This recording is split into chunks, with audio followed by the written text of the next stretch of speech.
Warning! Kinda Murdery contains adult themes, explicit language, and descriptions of violence.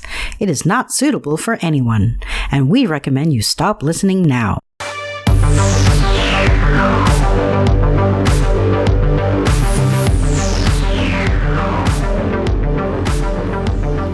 True crime with a dash of the paranormal, the garish, the strange, and the darkly comic.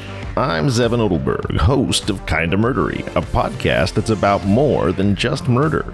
It's my very own pocket dimension, home to a curated collection of bizarre and compelling stories, the unsolved, the unsettling, and the unbelievable. I cover it all, just so long as it's kinda murdery. Welcome to my very own pocket dimension. Thank you for being here. I'm Zevin Odelberg. Please join me as we uncover what truths we can and solve what mysteries we may. Kinda Murderies. Take the Beemer, leave the body, the bullets, and the bite marks. Starts now.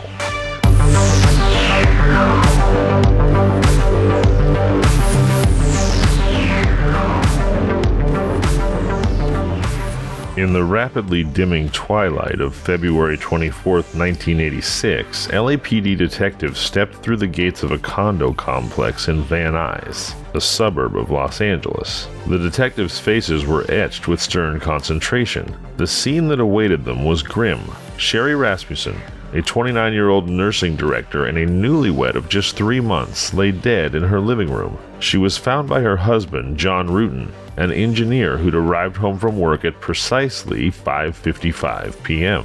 As Rutan pulled into his driveway, the first thing that caught his eye was the open garage door. Odd. The silver two-door BMW, a cherished engagement gift he'd given to Sherry, was conspicuously missing. He felt an immediate twinge of dread. She'd called in sick to work that day. She should have been home. Swiftly, Rutan made his way into the house. The living room appeared as if a tornado had swept through. Fragments of shattered porcelain vase were strewn across the floor. A TV wall unit listed to one side, partially torn from the wall. A credenza drawer had been violently pulled out, its papers and documents haphazardly thrown about. Sherry's lifeless body lay amidst the chaos. Her attire, just a robe, t-shirt, and underwear, indicated that she had been taken utterly by surprise. Lyle Mayer, the lead homicide detective on the case, looked around the room, methodically noting each detail. His years on the force told him this had initially been a burglary, until it took an unimaginably dark turn.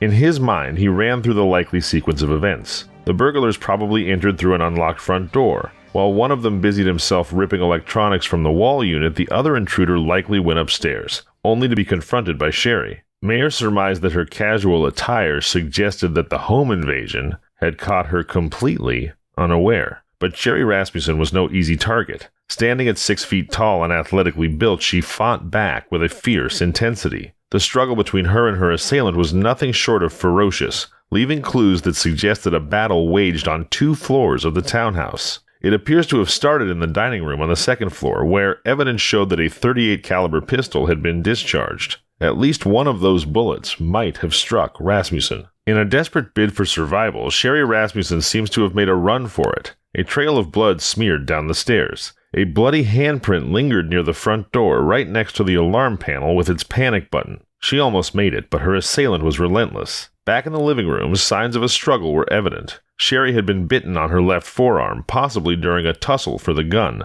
Her head bore the impact of a heavy vase, a blow that probably knocked her off her feet. To finish the grim deed, the assailant grabbed a quilt from across the room, likely to muffle the sound of the gun, and fired more rounds through it, hitting Rasmussen squarely in the chest. She was struck 3 times, her heart, lungs, and spine all pierced by the bullets. A housekeeper in the adjacent unit later told authorities she'd heard a commotion and a scream, but she mistook it for a domestic dispute and didn't call the police. When the dust settled, Sherry Rasmussen lay dead, and her silver BMW was missing from the garage. Yet, puzzlingly, most belongings in the house were untouched. Even Rasmussen's jewelry box sat unopened, plainly visible on her dresser. To Detective Mayer, this suggested a hasty retreat, as if the intruder had been interrupted or scared off. But by what? Or by whom? The details were haunting, each one raising questions that seemed to deepen the mystery. The assailant had seemingly bypassed numerous valuables, focusing instead on a violent confrontation that ended in murder. The crime was as bewildering as it was brutal, leaving investigators with a scene that refused to fit the mold of a typical burglary gone wrong. Something about the scene raised questions that tugged at the corner of Mayer's mind. Why were certain valuables left untouched? Why were the electronics dismantled but not taken? And most crucially, if this was a burglary gone wrong, why did it culminate in murder? It was a strange crime scene, one that would stump investigators for years to come. With no immediate suspects and little to go on, the case gradually settled into the backlogs of unsolved murders, casting a long, unanswered shadow over the city of Los Angeles. For 23 agonizing years, Sherry Rasmussen's murder would remain an unsolved mystery. That is, until the advent of forensic science would finally, shockingly, point the finger at one of the most unlikely suspects in LA's long criminal history. It was a long night for Lloyd Mahaney, a criminalist from the Los Angeles County Coroner's Office. By the time he arrived at Sherry Rasmussen's home, the clock was ticking past 2 a.m., and this was already his second homicide of the night. His task was clear: look for trace evidence, the small details that could speak volumes. Mahaney started by meticulously scouring the area around Rasmussen's lifeless body. He was looking for the minuscule, hair, fibers, any anomaly that could offer a clue. Despite his thoroughness, he found nothing that stood out, nothing that screamed, "Here's your clue." Next, he moved on to a more sensitive aspect of his job, a sexual assault kit. Working with professional precision, Mahaney collected swabs and slides. Then, his eyes landed on something noteworthy: the bite mark on Rasmussen's arm. It was a unique, telling piece of evidence, the kind of detail that could become crucial in the future. He chose a 6-inch swab, enclosed in a tube with a red rubber stopper. With great care, he swabbed the indented area, capturing the very essence of the assailant's dental impression. Back into the tube went the swab, sealed by the stopper. Mahaney labeled it meticulously with his initials and the coroner's case number. The tube was then placed in a 5x7-inch LA coroner's physical evidence envelope, marked with Sherry Rasmussen's name, a description of the contents, and their origin. He sealed the envelope, noting the precise date and time of its closure. As dawn broke over the San Fernando Valley, Mahaney completed his work. He headed straight to the coroner's office, where at 10:32 a.m. on February 25, 1986, the evidence custodian booked the swab into the official records. A single swab, perhaps holding the key to unraveling the complexities of this brutal crime, now lay in the hands of the Los Angeles County Coroner's Office. Time would tell if this seemingly small piece of evidence could illuminate the dark corners of a case that had so far stumped even seasoned detectives. The day after Sherry's brutal murder, her parents, Nels and Loretta Rasmussen, made the journey from Arizona to Los Angeles, their minds a swirling mix of grief and disbelief. Nels wasted no time in seeking out Detective Lyle Mayer, the man helming the investigation. Mayer briefed him on the current state of affairs, explaining that they were actively searching for one or more burglars responsible for the heinous act. John Rutan, Sherry's husband, was no longer considered a suspect. In the midst of this grim exchange, Nels brought up a piece of information that tingled at the edges of his consciousness. A month or two prior, his daughter had voiced concerns about an encounter with an ex-girlfriend of John's, a woman who had audaciously confronted Sherry at her own workplace, a hospital. The kicker? This ex-girlfriend was an LAPD officer. Sherry's father was convinced that this unnamed woman could be at the heart of the matter.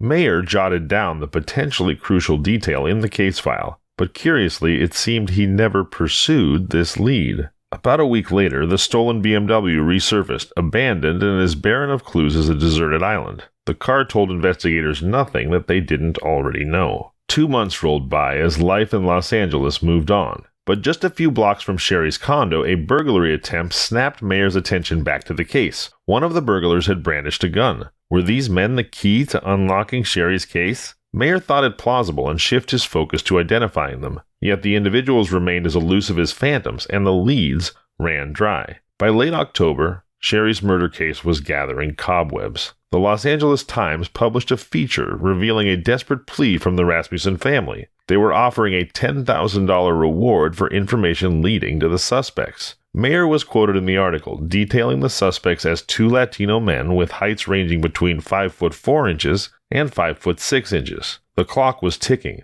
but for the Rasmussen family, time had already run out. They were simply waiting for justice to catch up. Now, 1986 was a year steeped in violence for the City of Angels. The city's dark underbelly was exposed, with 831 murders recorded, a number that seems unimaginable today, nearly triple the current rate. The LAPD's homicide detectives were under enormous pressure, their success or failure judged by a single metric, the clearance rate. By the end of that turbulent year, they had solved 538 out of 831 murders, a clearance rate that stood at 65%. To put it in perspective, 463 were cleared by arrest, and the other 75 fell under the category of cleared other. That's when there's a case where there was enough evidence for an arrest, but circumstances outside of the police's control prevented it, such as a suspect being dead or beyond extradition. For LAPD detectives, clearance rates were more than just numbers. They were akin to a batting average in baseball, a critical statistic monitored both within the unit and up the hierarchical chain. Importantly, once the calendar year ended, the numbers were locked in, unalterable by future arrests. This had an interesting effect. Detectives could inflate their current year's statistics by solving older cases, not just the new ones. In 2009, for example, the LAPD's Olympic Division had just 7 new murders, but managed to solve 15 cases in total, leading to an almost surreal clearance rate of 214%. Yet, as the clock struck midnight on December 31st, 1986, Sherry Rasmussen's murder remained unsolved. Her name became a haunting entry in the list of 293 unsolved cases that year, a chilling reminder that behind each statistic is a human life cut short, a family devastated, and a killer who eluded justice. Sherry became one of those cold cases, her story relegated to a folder in a filing cabinet, as detectives moved on to the next year's grim tally. The year 1986, the same year Sherry Rasmussen's life was brutally snuffed out in her home, was a turning point for criminal investigations. A seismic shift was about to rock the world of forensics. And that seismic shift was something that we utterly take for granted now, but it was a crime-solving tool that until quite recently had never been available to law enforcement. And what was it? Well, DNA evidence. Until then, law enforcement had been limited in their ability to conclusively match biological evidence from crime scenes to particular individuals. And not since Scotland Yard validated fingerprinting in 1901 had the detective's toolkit undergone such a transformative upgrade. Just 7 months after Rasmussen's murder, this new science made its dramatic debut in a criminal case. The stage was set thousands of miles away from Los Angeles in the quaint villages outside Leicester in the English Midlands. 2 15-year-old girls had been found dead, sexually assaulted, and strangled. It became painfully clear to both police and a petrified community that a serial predator was lurking among them. With a task force of 200 officers, the police zeroed in on a 17-year-old boy with an unsettling interest in one of the crime scenes. After a round of intense interrogations, the boy offered contradictory accounts of his actions, leaving the police frustrated and unsure. Enter Alec Jeffries, a local geneticist who introduced investigators to a process he had developed, which he called genetic fingerprinting. Forensic DNA testing was carried out on samples from the crime scenes and from the suspect. The results were nothing short of revolutionary. The same person had committed both heinous crimes, but it wasn't the teenager they had in custody. That 17-year-old boy became the first criminal suspect to be exonerated through DNA testing, and eventually, DNA evidence would lead to the conviction of a man named Colin Pitchfork in 1988. Back in Los Angeles, the impact of DNA technology began to ripple through the judicial system. In a 1989 rape case featuring 3 defendants, 2 of them immediately pleaded guilty upon learning that DNA evidence would be used against them. The 3rd defendant, an accused rapist named Henry Wilds, was prosecuted by Lisa Kahn, who would have handled the Rasmussen case had there been a suspect. DNA analysis confirmed Wilds' guilt. By the time O.J. Simpson's high-profile case rolled around in 1994, DNA had already entrenched itself as an irrefutable form of evidence. In fact, the words DNA were spoken no less than 10,000 times in court during the O.J. Simpson trial alone. While DNA didn't lead to a guilty verdict in Simpson's case, it wasn't because the science was on trial. Rather, issues like alleged racism and mishandling of evidence by the LAPD came into play. But O.J.'s case was the exception that proved the rule, and despite these leaps in forensic science, despite the central role that DNA evidence now played in the solving of homicide and other crimes, Sherry Rasmussen's case remained ice cold. The question loomed. Had DNA technology arrived too late for Sherry, or was it possible that this groundbreaking science could breathe new life into her case so many years later? Could the microscopic clues that seemed so inconsequential back in 1986 finally bring justice to a family stuck in a heart-wrenching limbo? Time, it seemed, would tell. As forensic science hurtled into the future, Sherry Rasmussen's case languished in a pit of inertia. Her parents, Nels and Loretta Rasmussen, waged a ceaseless battle against time, but mostly against indifference. They held press conferences, renewed their offer of a $10,000 reward in the desperate hope that money might loosen lips and stir memories. John Rutan, Sherry's widower, stood by them, the pain in his eyes palpable as he spoke to reporters about the living nightmare of not knowing who took Sherry away or why. But all of their efforts seemed futile. Nels wrote to then Chief of Police Daryl Gates, imploring him to delve into the involvement of the ex-girlfriend of Rutan's, a police officer no less. His letters echoed in a void. There was no response. When he mentioned his suspicion to the detectives, he was dismissed with a cynical retort. "You watch too much television." Perhaps this was an example of the solidarity of the thin blue line, but more likely it was simply the instinct of professionals who did not yet have a gut-level feeling for the efficacy of DNA evidence, but who also knew that cases as old as Sherry's, with as few obvious clues as hers had and no suspects, were unlikely to get solved. As the years rolled into the early 90s, the Rasmussens' hope waned but never extinguished.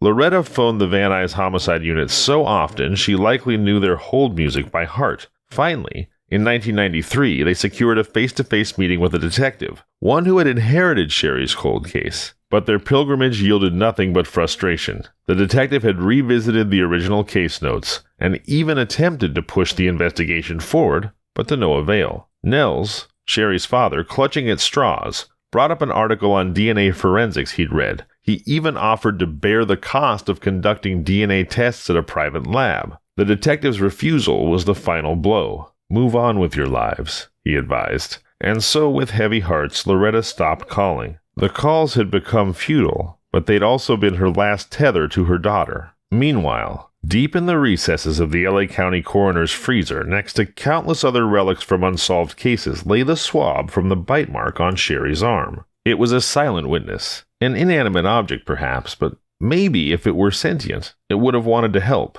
For who or what does not desperately wish to be relevant, to be needed? Still, all my anthropomorphizing aside, for now, Sherry's family and that all-important swab from the bite mark on Sherry's arm had no choice but to wait for the LAPD's scrutiny to catch up to the crucial advances in DNA science. In the world of Los Angeles law enforcement, meanwhile, two figures emerged as the evangelists of DNA technology: District Attorney Lisa Kahn and LAPD Detective David Lampkin. Lampkin, a tech-savvy cop who'd cut his teeth in the Automated Information Division, found himself in a unique position to understand the transformative power of DNA forensics. In a realm dominated by shell casings and ballistic reports, he was a rare breed, an investigator who appreciated the revelatory power of biological evidence. His fascination with technology dated back to his early days dealing with archaic IBM punch card databases. He carried this thirst for innovation through his rise in the force, from his assignment to a sex crimes unit all the way to homicide investigations. With the grim specter of cold cases casting a shadow over the LAPD, Lampkin saw the dawn of the DNA era as a watershed moment. Unlike many of his contemporaries,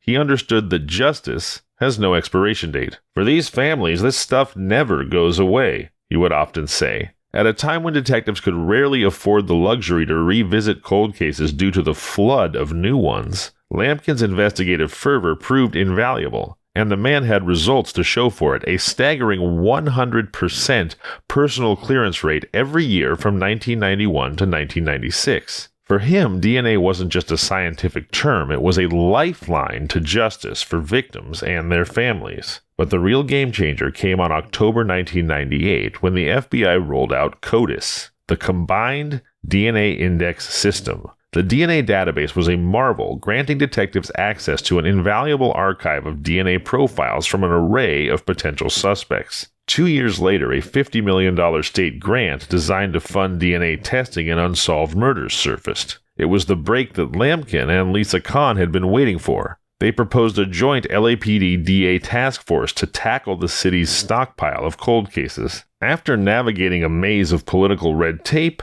their vision became reality. The LAPD's new cold case homicide unit was officially launched in November of 2001. To say this was a pivotal moment would be an understatement. Technology had finally caught up with the urgency for justice, giving the LAPD not just a new tool, but a new frontier. It was as if the past had been pulled into the present, offering families a glimmer of hope and detectives a renewed sense of purpose. For people like Lampkin and Kahn, this was not just a job, it was a moral imperative, a quiet revolution in the annals of policing. It held the promise that some of the city's oldest wounds might finally begin to heal. In the cramped quarters of a former janitorial closet that now served as the nerve center for the LAPD's cold case homicide unit, Detective David Lampkin and his team faced a monumental task. 7 detectives, confined to a place so small they had to choreograph their movements just to leave the room, began to sift through the sands of time. Their mission was audacious, tracing back to the city's earliest recorded homicide, an unsolved murder dating to 1899. But with biological evidence disintegrating over time, Lampkin recognized a hard truth.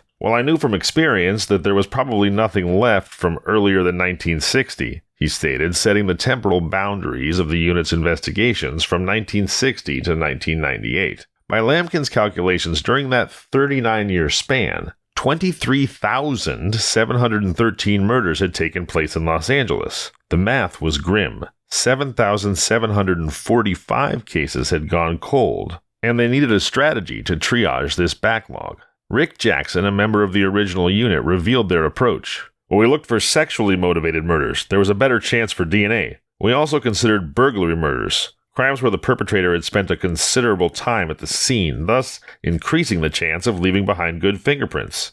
By the end of 2002, after months of meticulous scrutiny, the team had flagged 1,400 cases with the highest forensic potential for reinvestigation. Among these was the haunting 1986 murder of Sherry Rasmussen. Fast forward to December 19, 2003. The unit, methodically working through its caseload, formally requested DNA analysis for the Rasmussen case, but the request languished, lost in the shuffle of a criminally understaffed LAPD crime lab. More than a year passed until Jennifer Butterworth, a criminalist, stumbled upon the neglected file in December of 2004. Her initial tests on crime scene items like a blood-stained towel and a piece of fingernail revealed nothing beyond the victim's DNA. Then she noticed a long-forgotten item on the property sheet, a swab of a bite mark on Rasmussen's arm. It took another week to locate this key piece of evidence. The once pristine envelope holding the swab was now worn and tattered, a silent testament to the passage of time.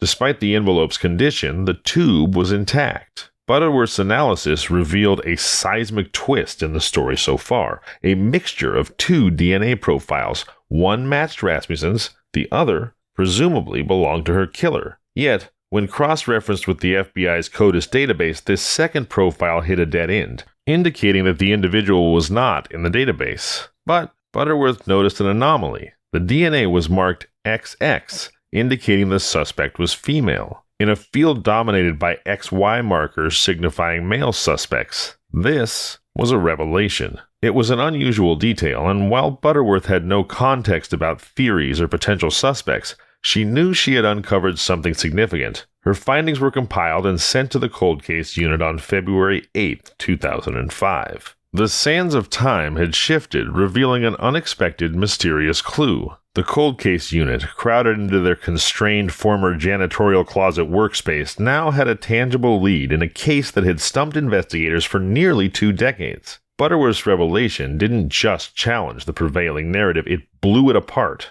Somewhere in this maze of unsolved cases and lost time, the key to Sherry Rasmussen's murder had been hiding in plain sight. The statistical truth is, violent homicides perpetrated against women are virtually always, not always, but virtually always committed by men. So the realization that the killer could be a female opened up a whole new avenue of inquiry, adding an intricate layer to a puzzle that had perplexed investigators for so many years. This wasn't just another cold case anymore. It was a long slumbering mystery suddenly awake and screaming to be solved. Please join me this Thursday, November 2nd, for Part 2, the conclusion of Take the Beemer, Leave the Body, the Bullets, and the Bite Marks. Until then, I'm Zevin Olberg, and this has been Kinda Murdery.